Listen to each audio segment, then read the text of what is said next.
ให้เมื่อนะเฮ้ยกูก็มีหัวใจคือกันไปนะก็ขอโทษเฮ้ยกูขอโทษว่าหลายกูระบายมาเมื่อแต่กูยังเก็บมาแต่ถึงตรงนี้มากูขอโทษไปขอโทษไปเมื่อนะจอนไปกันดีๆไปเลยไปกันดีเลยไปจอนไปไม่ต้องมาถ่ายดอกบอกเอาเมื่อจบจังแกเจ้าลิ้นบ่าวลิ้นเช้าคุณเจ้าเมียน้อยไปอยู่กับเมียน้อยถ่ายรถข่อยสิบอกข่อยสิบอกว่าข่อยบ่เมื่อคือข่อยบ่เมื่อยกคือจบกันว่ากันดีๆบ่มักเลยระยาเจ้าก็ข่อยพวงัวเมียควายไปยืมกันซื้อจนได้ลูกหาคนแล้วใครสิป้ากันกับไปมารถมุ้ยใบยาห้างเป็นเมื่อนะใครอยู่มันเนี่ยใครเนี่ยมันไปเมื่อนะที่คนในครอบครัวแตกแน่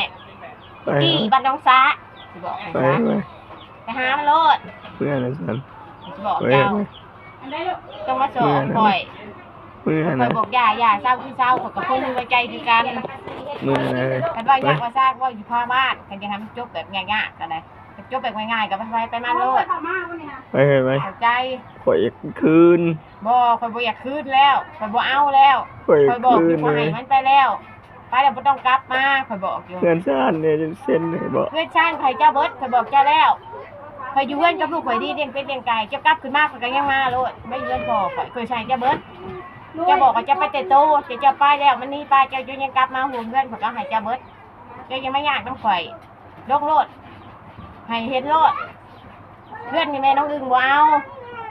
แม่น้องอึ่งขาดก็พอน้องอึ่งเพื่อนนี่ฮะไม่อยากอยู่แล้วบอกไปโลดขอบุกขอใจร้ายสิซอยเรือผ่านมาน่ะแม่น้องอึ่งไม่อยู่แล้วแม่น้องอึ่งให้พอน้องอึ่งเบิดขาด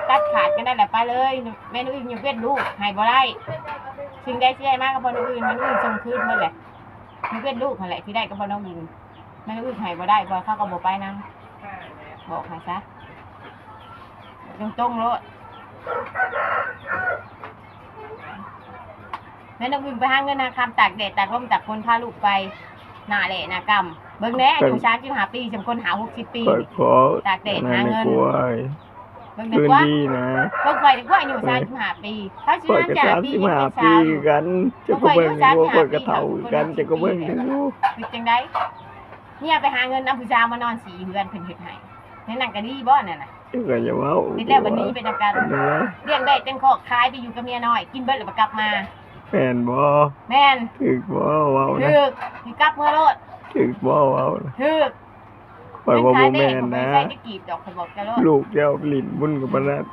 ไว้ซื้อกินเอามากับปานนั้นบูจักน้ำเจ้าข่อยบ่ใส่น้ำเจ้าบ่จักน้ำเจ้าก้อยแล้วนี่ขอโทษในไรเจ้าพาลูกไปลิ้นบุญลิ้นยังจมยังสิข่อยเขาเลี้ยงแม่เลยนะแม่เมื่ออีกได้แม่กับแม่เจ้าไม่ต้องมาจุ่มข่อยดอกคล้ายเขาไปใส่น้ำเจ้าจีกีเจ้าไปกับแม่น้อยเจ้าบอกใส่พวกเอาหายอย่างนี้เอาหายเลยขายปลาหมึกก็เอาหายไปลงทุนลงงอนเลยเกี่ยวข่อยเจ้าก็ปฏิเสธนั้นเลยก็ขึ้นเอาเมียน้อยไปแล้วไปให้มันวิทย์ปากบอกว่ากูไปจะโตกูบอกยังดอกเดี๋ยวนี้ข่อยบอกยังคือเปลี่ยนแล้วเป็นข่อยเองข่อยบอกยังเดียวนี่นะข่อยเมื่อเจ้าปบลงมาพบข่อยเห็นอยู่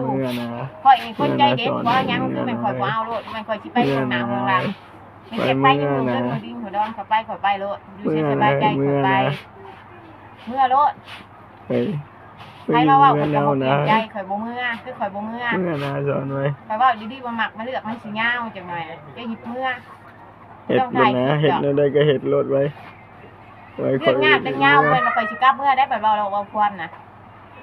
ยากนะว่าความน่ะข่อยบ่เมื่ออีกเคยบอกว้าวก็ว้าวแล้วสิว้าวก็อยากได้จะเมื่อเดินว้าวบ่ได้เมื่ออีกว้าวกะว่าจะมาจีบขาดเพิ่นจะมาใกล้นี่เลยเคยสิบอกเฮ้ยจะว้าวนั่นกลัวมือนะเมื่อจะคือบอกว่าลงมาแต่ตัวข่อยเมื่อซื่อๆข่อยอยากมาข่อยสิว้าวโอ้ยจะกูเห็นบ่ไม้มันกินเต่าตกสลามย่อมบ่ทุกอย่างโอ้ยจะว้าวนี่จะเมื่อโลดเมื่อน้ำตาบ่มีผลประโยชน์ยังจะเคยบอกข่อยอยู่ไปให้จะบ่มีน้ำตา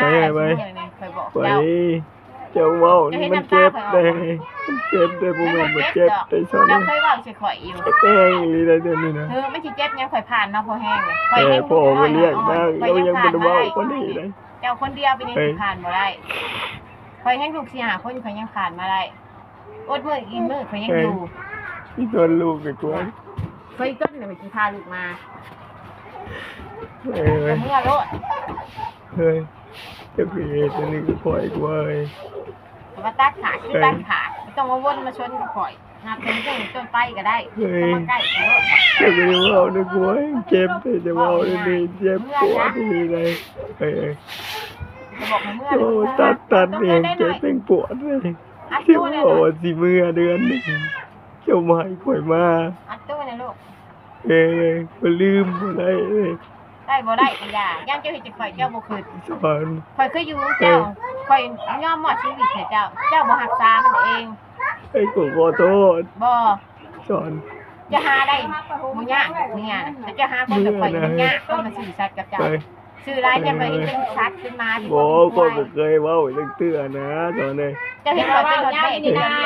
มีแต่เมื่อบ่เอิ้นกูพาสุขุนจะพาบ้านผมบอกกันโลด ไปไป กูเช้าได้ไหน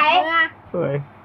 เอาอีกหน่อยเมียเอามือปะ ข่อยบ่ บ่ เมื่ เมื่ อ อกูบอกกันจะพาบ้านกูตัดสินใจกันโลดกูพาสุขุนจะพาบ้านกู บอกบ่เมื่อคือบ่เมื่อ เมียมึงสิเป็นได้กันแล้วแต่กูตัดสินใจกันเองกู โอ้ ตัด ย สินใจ นั่น สู้ ก บ่ ลั ได้ วปะเลย เพราะว่ามึงเป็นคนก่อเอง เมื่อ เอิ้นกูพาสุขุนจะพาบ้านผมมันจันนี่กูบอกกันสิเจ้าจะได้ชีวิต บอกว่า กูว่ามาเข้าแง่ๆอยู่นี่นะ ไปไว้เมื่อนะไป บอกผู้ที่นำคาน เพิ่นลงมาแล้วกูพาสุขุนจะพาบ้านกูทั้งผัวทั้งเมียนี่บอกกันสิอยู่นี่สิไปกะ แม่น เอาอีกหน่อยเมียเอามือนะ เมื่อกันชุดแต่มึงสิบอกกูบอกนึงจะพาบ้านกูบอกกันโลดวันนี้นี่มันบ่จบ แม่ นี่แง่นี่มันบ่แล้ว ไป ไปแล้วก็ตัดขาดกันแล้วกันแล้ว เก็บให้เมียมือ บ่ข่อยบ่เมื่อ เมื่อรู้บ่มากก็แล้วแต่มึงสิว่าเอาเองแล้วมึงแหละบัดนี้ว่าสิพาบ้านกูโลดจบผมใหญ่เขาฟังนำกันเลย บอกว่าบ่เมื่อคือบ่เมื่อ ไปไป บอกพ่อจะลงมานำกันดีกัน ไป เอาคุยกันเลยโลดตัดขาดโลดลูกมึงจะเอาผู้ใดมึงก็เอา ถามว่าเขาสิเมื่อนำบ่นั่นแหละ เอานี่นี่ป้าลุงมันก็ตัดสินใจบ่ได้ได้เรื่องของ เฮ้ย ที่ ว่า เขา กูเว้ย แต่คน ต้น บ่ เห มั ตุ ก จะ มัน เกิด เนาะ ขึ้น นี่ กับ แห เจ้า ละ เอง เฮ้ย